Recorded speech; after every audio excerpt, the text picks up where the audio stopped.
Kolkata rape कांड की CBI जांच के बीच प्रधानमंत्री नरेंद्र मोदी का बड़ा बयान आया है। उन्होंने कहा कि महिलाओं की सुरक्षा सुनिश्चित करने के लिए देश को उनके खिलाफ अपराध के मामलों में तेजी के फैसले की जरूरत है। इस दौरान देश के मुख्य न्यायाधीश डीवाई चंद्रचूड़ सहित सुप्रीम कोर्ट के कई बड़े जज मौजूद थे। आपको बता दें कि इस मामले पर सुप्रीम कोर्ट ने स्वयं संज्ञान लिया था और पश्चिम बंगाल की ममता सरकार पर कई सवाल खड़े किए थे। पीएम मोदी ने कहा कि आज महिलाओं के खिलाफ अत्याचार, बच्चों की सुरक्षा समाज की गंभीर चिंता है। देश में महिलाओं की सुरक्षा के लिए कई कठोर कानून बने हैं, लेकिन हमें इसे और सक्रिय करने की जरूरत है। महिला अत्याचार से जुड़े मामलों में जितना तेजी से फैसला आएंगे, आधी आबादी को सुरक्षा का उतना ही भरोसा मिलेगा।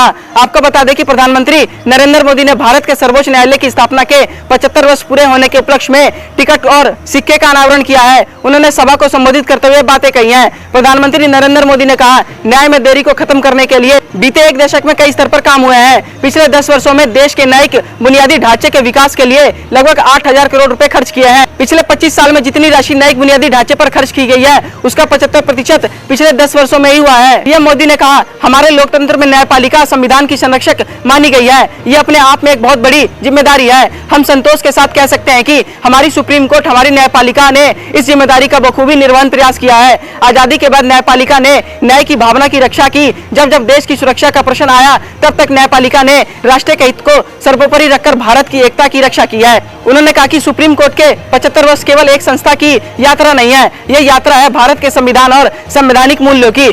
इस यात्रा में हमारे संविधान निर्माताओं का और न्यायपालिका के अनेकों मनीषियों का योगदान बहुत महत्वपूर्ण रहा है। इसे पीढ़ी दर पीढ़ी उन करोड़ों देशवासियों का भी योगदान है जिन्होंने हर परिस्थिति में न्यायपालिका पर अपना भरोसा अडिग रखा है। भारत के लोगों ने कभी सुप्रीम कोर्ट, हमारी न्यायपालिका पर अविश्वास नहीं किया है। इसलिए सुप्रीम कोर्ट के यह 75 वर्ष मदर ऑफ डेमोक्रेसी भारत के गौरव को और अधिक बढ़ाते हैं। देश संविधान की 75वीं वर्षगांठ मनाने जा रहा है, इसलिए इस अवसर पर गर्व भी है और प्रेरणा भी है। इस खबर पर क्या है आपकी राय, हमारे कमेंट बॉक्स में जरूर लिखिएगा और देश दुनिया की तमाम खबरों को सबसे पहले जानने के लिए हमारे यूट्यूब चैनल सिटीजन को सब्सक्राइब करें और बेल आइकन बटन को प्रेस करना बिल्कुल ना भूलें। धन्यवाद।